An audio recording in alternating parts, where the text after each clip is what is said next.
करने के बाद जनाब आज़ाद साहब ने जब पहला नवरात्रा को डेमोक्रेटिक आज़ाद पार्टी का ऐलान किया, पार्टी का झंडा भी सबके सामने रखा और पार्टी का एजेंडा और उसका मकसद कि ये पार्टी क्यों बनी, कैसे बनी, ये सब चीज़ें आपको बताई। इन 2-3 महीनों में कुछ ऐसे वाक़यात हुए जो कल्मिनेट हुए 2 दिन पहले, जिसमें हमें हमारी लीडरशिप जो पार्टी की है, उस लीडरशिप को कुछ साथियों को गुड बाय कहना पड़ा। और उस समय भी जब हमने इसका फैसला लिया तो तब भी हमें प्रेस के साथियों से मिलने का मौका मिला और हमने 2 लाइन में इस बात को बताया कि इन साथियों को हमने अलग इसलिए किया है कि इनकी गतिविधियां, इनकी जो वर्किंग थी, इनका जो तरीक़ाकार था, वो पार्टी के हक में नहीं था, इसलिए फैसला लिया गया और उनको पार्टी से निष्कासित किया गया। अब प्रश्न उठता है कि आज कुछ मीडिया के माध्यम से कुछ बातें हमारे सामने आई हैं और उसमें कई बातों का जिक्र किया गया। पहले तो मैं ये बताना चाहता हूँ कि आपको पता है कि जब कांग्रेस में थे हम, तो 3 साल तक कांग्रेस में एक संघर्ष चलता रहा और वो संघर्ष आज़ाद साहब ने उसको लीड नहीं किया, वो संघर्ष लीड करते थे हमारे वो नेता जिन्होंने आज प्रेस कॉन्फ्रेंस की और प्रेस में बात करी है। और उन नेताओं की वजह से ही मैं समझता हूँ कि शायद ये पार्टी वजूद में आई। आपको पता है कि उस दौरान जब हम कांग्रेस में थे तो 3 साल एक बहुत बड़ा ग्रुप था जिसको लीड कर रहे थे यहाँ लोकल लेवल पर, स्थानीय सतह पर, वही नेता जिन्होंने आज कुछ बातें करी हैं। और उन्होंने बावजूद इसके कि आज़ाद साहब ने बार बार ये कहा कि आप कांग्रेस को मजबूत करें, कांग्रेस की मीटिंग को बाइकाट ना करें, तो ये सारी बातें उस समय उन्होंने करी, लेकिन उन्होंने ही एक इतनी मीटिंग, लगभग 20, 30, 40 मीटिंग हुई होंगी, दिल्ली में हुई, यहाँ हुई, और जिन मीटिंग में हम भी होते थे, उन्होंने ही ये कहा कि अब कोई अल्टरनेटिव नहीं रहा क्योंकि कांग्रेस में हमारी कोई कदर नहीं है, इसलिए आज़ाद साहब एक अलग पार्टी बनाइए, क्षेत्रीय पार्टी बनाइए और हम उस पार्टी में काम करेंगे, आपकी लीडरशिप में काम करेंगे, रियासत के लोगों के लिए काम करेंगे। ये सारा उन्हीं का एजेंडा था। दूसरी बात मैं ये कहना चाहता हूँ कि उसमें ये भी कहा गया, कुछ गोलमोल तरीके से कहा गया कि अगर किसी को जब पार्टी बनानी है तो जाना है तो वो सीधा सीधा बीजेपी में जाए। तो मैं ये कहना चाहता हूँ, 2-3 प्रश्न है मेरे सामने, इस समय आपके सामने मैं रखना चाहता हूँ। आज़ाद साहब ने हमेशा ये कहा कि हम लोग सेकुलर हैं, हमारी सोच सेकुलर है, हम सेकुलर सोच के साथ चलना चाहते हैं। हमारा उन जमातों से जिनकी सोच सेकुलर नहीं है हमारा कोई संबंध नहीं है। मैं आज उनको ये पूछना चाहता हूँ, उसी नेता को पूछना चाहता हूँ जब पार्टी बन गई तो पार्टी बनने के बाद मैं उनसे ये पूछना चाहता हूं कि कितनी बार उन्होंने, जो आज उस ग्रुप को लीड कर रहे हैं, जो कहते हैं कि हम सोचेंगे कि हमने कहाँ जाना है, हमने सेक्युलर सोच के साथ जाना है, मैं उनसे पूछना चाहता हूं कि उन्होंने कितनी बार बीजेपी के अगेंस्ट बोला और कितनी बार बीजेपी के अगेंस्ट उन्होंने मीटिंग्स करी, वो बताएं हमें। और न केवल वो, बल्कि इसके साथ साथ उनका राब्ता लगातार मुतवातिर कांग्रेस की मौजूदा लीडरशिप के साथ बना रहा। खौड़ में मीटिंग थी, जब उन्होंने मीटिंग रखी तो पैरेलल मीटिंग वहाँ पीसीसी प्रेसिडेंट ने वहाँ रखी, विकार रसूल ने।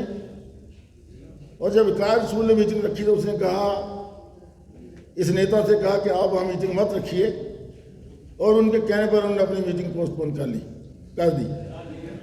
मैं ये पूछना चाहता हूँ कि जब आप डेमोक्रेटिक आज़ाद पार्टी के मेंबर हैं, आपने कसम खाई है कि डेमोक्रेटिक आज़ाद पार्टी को मजबूत करना, आज़ाद साहब के हाथों को मजबूत करना, आज़ाद साहब की सोच को आगे ले जाना, जम्मू कश्मीर के लोगों के लिए काम करना, तो फिर बताइए आप इन 2-3 महीनों में प्रदेश कांग्रेस प्रेसिडेंट के इशारे पर क्यों काम करते रहे। और इसके साथ साथ एक नेता ने ये भी कहा, उसने कहा देखिए हमारी जो पार्टी है, हम किसी पर कीचड़ नहीं उछालते, हम एक सफाई के साथ राजनीति करने वाले लोग हैं। उन्होंने ये भी कहा कि मेरा डीएनए, उन्होंने अपने लिए कहा कि मेरा डीएनए जो है वो शुरू से ही कांग्रेस का डीएनए था। तो मैं ये कहना चाहता हूँ उस नेता को, वो कांग्रेस की टिकट पर नहीं जीते, उन्होंने तो कांग्रेस के कैंडिडेट के अगेंस्ट काम किया और एमएलए बने, और आज़ाद साहब ने उनको एमओएस बनाया, मिनिस्टर ऑफ स्टेट बनाया। तो उस समय यहाँ डीएनए की क्या बात है कि मेरा डीएनए शुरू से कांग्रेस का डीएनए था। तो मैं आप साथियों को बताना चाहता हूँ कि इस किस्म की बातें करना, और जब खुद वो एक ऐसे झंझट में फंस गए, एक टांग कांग्रेस में रखी है, दूसरी टांग किसी दूसरी पार्टी के साथ रखी हुई है, तीसरी अपना जो सोच जो है वो डीएवी के साथ मिला रहे हैं, तो इस तरीके से काम नहीं चलता।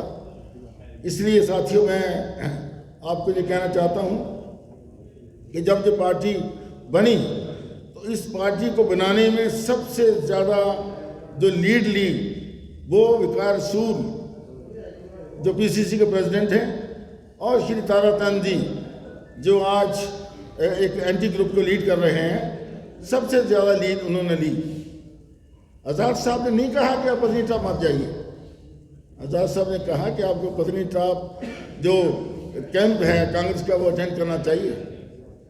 और in one of the meetings, एक मीटिंग में विकार रसूल साहब जो पीसीसी प्रेसिडेंट हैं इस समय, उन्होंने कहा कि मैं सबसे ज़्यादा नफरत राहुल गांधी को करता हूँ, और अगली बार जब राहुल गांधी जहाँ आएंगे मैं उनको गले से पकड़ूंगा और उनके साथ मारपीट भी करूंगा। आज सबसे ज़्यादा हितैषी वो कांग्रेस के राहुल गांधी के बन गए, और वो भी उसी में सबसे आगे थे इस डेमोक्रेटिक आज़ाद पार्टी की फॉर्मेशन में, और उन्होंने ही मजबूर किया। आज बदकिस्मती है, आज वो लोग कहते हैं कि हम आज़ाद साहब के साथ इसलिए आए क्योंकि आज़ाद साहब, हमने सोचा अकेले न पड़ जाएं। आज़ाद साहब ने नहीं उनको बुलाया, आज़ाद साहब को आपने मजबूर किया डेमोक्रेटिक आज़ाद पार्टी बनाने के लिए। 3 साल तक आपने कोई कांग्रेस की मीटिंग नहीं अटेंड करी, हम भी उसमें शामिल थे जो कांग्रेस के लोग थे। तो ये सोचना चाहिए कि इस समय आपने टोटल 180 डिग्री जो आपने रिवर्स गियर लिया, और ये कहा कि देखिए हम आज़ाद साहब को के साथ इसलिए है कि आज़ाद साहब अकेले नहीं पड़ जाएंगे। आज़ाद साहब के साथ सभी लोग हैं, आज़ाद साहब कभी अकेले नहीं हैं। आज़ाद साहब का मकसद है जम्मू कश्मीर के लोगों की बेहतरी के लिए। आज़ाद साहब का मकसद था कि हमारी जम्मू कश्मीर यूनियन टेरिटरी है, ये हमारी स्टेट में बने, हमारे लोगों को नौकरियों का हक मिले, हमारे लोगों की जो ज़मीनें हैं उन पर हमारे लोगों का अधिकार रहे, और हमारा जो नौजवान है उनकी बेरोजगारी को दूर किया जाए। तो आज़ाद साहब एक मकसद से आगे आए, लेकिन सबसे ज़्यादा उकसाने वाले ये लोग थे। आज वो ये कह रहे हैं कि हम आज़ाद साहब के साथ इसलिए आए कि कहीं आज़ाद साहब अकेले ना पड़ जाएं। इसलिए मैं अब साथियों को ये स्पष्ट कर देना चाहता हूँ। एक और बात मैं कहना चाहता हूँ, जहाँ तक अलायंस की बात चलती थी, मीटिंगों में जो बातें होती थी कि अगर पार्टी बने तो किसके साथ अलायंस होनी चाहिए, अगर आप कांग्रेस में काम नहीं करना चाहते, अलग पार्टी बनाना चाहते हैं, तो क्या हम किसी के साथ इलेक्शन के लिए क्या कोई प्री पोल या पोस्ट पोल अलायंस कर सकते हैं? तो उसके लिए इन्हीं लोगों का जवाब था कि अगर सेकुलर पार्टियों के साथ हमारी अलायंस होनी चाहिए तो फिर किसके साथ होनी चाहिए? इन्होंने कहा कि जो कश्मीर बेस्ड सेकुलर पार्टीज़ हैं, अगर हम उनके साथ अलायंस करेंगे तो फिर जम्मू में हमें वोट नहीं मिलेगा। ये इनकी सोच थी कि कश्मीर बेस्ड पार्टियाँ जो सेकुलर पार्टी हैं, अगर उनके साथ करेंगे तो जम्मू में वोट नहीं मिलेगा। तो मेरा कहने का मकसद है, ये सारा ड्रामा करने के बाद आज जो ड्रामा उन्होंने मीडिया में किया, जो कुछ दिन पहले हुआ, और कई बातें वो कहते हैं कि हमें नोटिस नहीं मिला। नोटिस की बात ही नहीं है।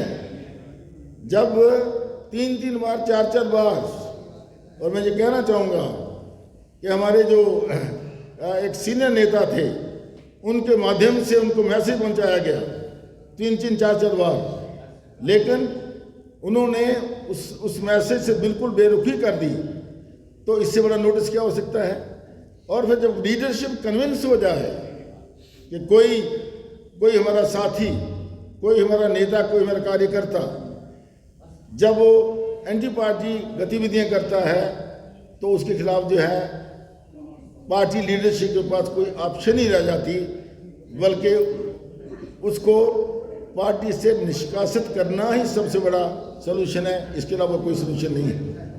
मैं रिक्वेस्ट करूँगा हमारे प्रोविंशियल प्रेसिडेंट साहब से, तो वो भी अपनी कुछ बात रखें जो रखना चाहते हैं इसी सिलसिले में।